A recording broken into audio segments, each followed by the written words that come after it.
a woman once who I think was probably selling roses, but she just gave me a rose, put it in my violin case, and that made me very happy.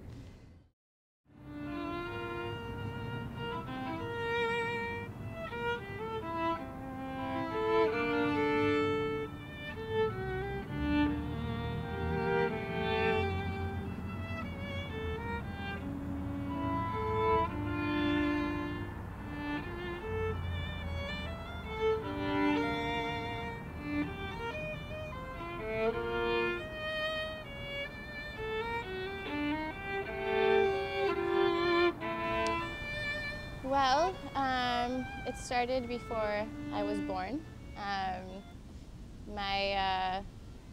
My father was a violinist in the Orchestre de Paris for 31 years, and my grandfather was a violist in the orchestra as well. The minute I was born, I was going to rehearsals. So it was always a part of my life. It was always around us. You know, my brother played the piano all day long at home, and I really had no choice.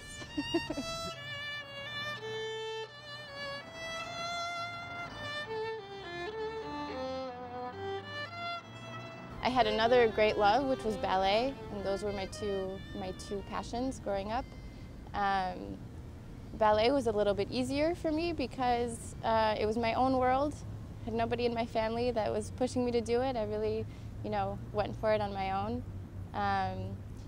But the violin was always a very deep relationship between me and my father. So he is definitely my biggest inspiration. And I know that, and I always knew that he believed in me. So it's a very strong bond that we have together. When I was little, my father never believed in competitions because music is an art, and you're only really ever in competition with yourself. For some reason, when I was 10, he entered me into a competition. It was my first time really performing officially, and the competition was held on a stage, so there was an audience. And so I'm sitting there and I'm watching several of these people play, and they were playing like the Tchaikovsky violin concerto and Mendelssohn and I don't even know what else, but they were playing, you know, like real music.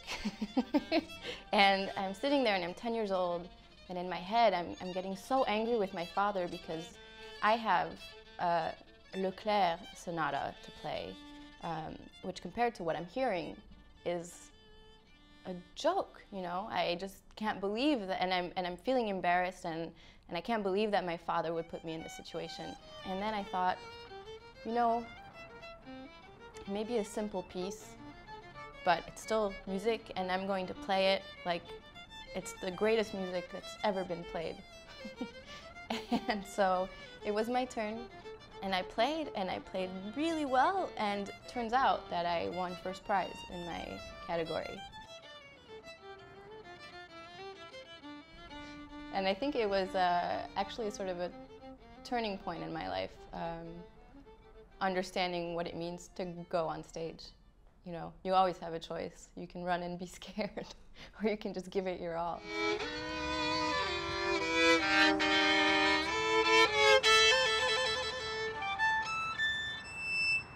He was a very difficult taskmaster, and he, you know, he didn't accept any less than perfection, ever. And it was scary. It was scary to work with him. With my father, I never knew how long the lessons could last. And, you know, I started playing when I was, I don't know, 6 or 7. And so when you're that little and, you know, your father tells you, okay, it's time for the violin. I mean, lessons with him could last 4 hours. So inevitably, there were many times when I would try to do something and I just wasn't getting it right. Maybe I wasn't playing in tune, maybe my sound wasn't, you know, good enough, or whatever it was. And I remember that I would just start crying. I never reacted in a violent way, but I would just stand there and I would try my hardest, but I would be crying. And I remember my violin would become literally slippery because I had so many tears. I was soaking wet on my face and my chin and my violin and my shoulder. And my dad is still going and, you know, telling me, come on, you know.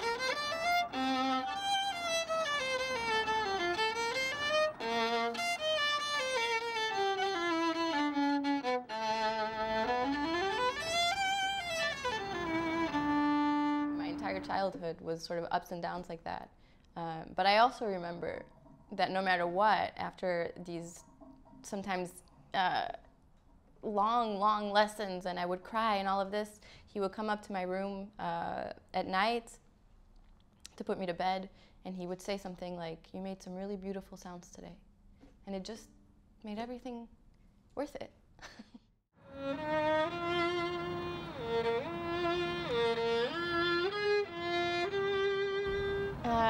It is a very difficult instrument to play. It's very unforgiving at the beginning, especially, and it still is. And it takes so much time. I think that really is the most difficult thing. It's something that you have to do every day. And it takes just so much control and persistence and dedication, and you have to love it, you know, and you have to have a bigger vision because it doesn't sound the way you want it to at the beginning. So you have to know that it can. You have to believe that.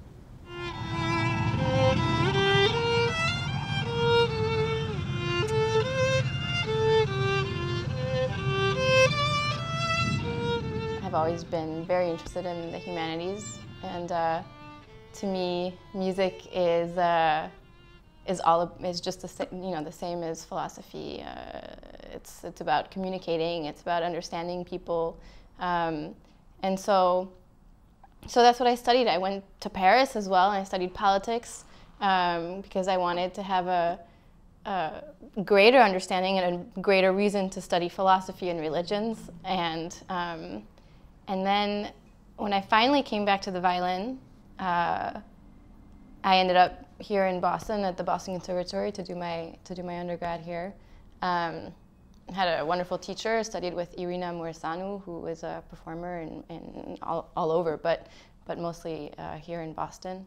And then just last year, I started my master's at the Longy School of Bard College, which is in Cambridge. So I'm very happy to be in Boston. It's a great city. Again, so many schools, so many musicians, so many opportunities.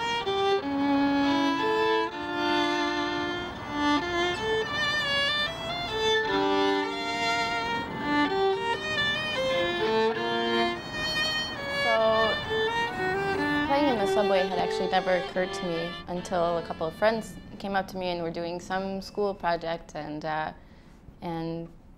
for whatever reason they didn't want to play in the subway, so they asked me if I would. And so I thought, sure, why not? New thing, I've never done that. Sounds cool, interesting. So I went the first day, and I couldn't believe it, but I absolutely loved playing in the subway. I mean, I loved the people watching me, seeing who stops, who doesn't stop, and so I decided to keep going,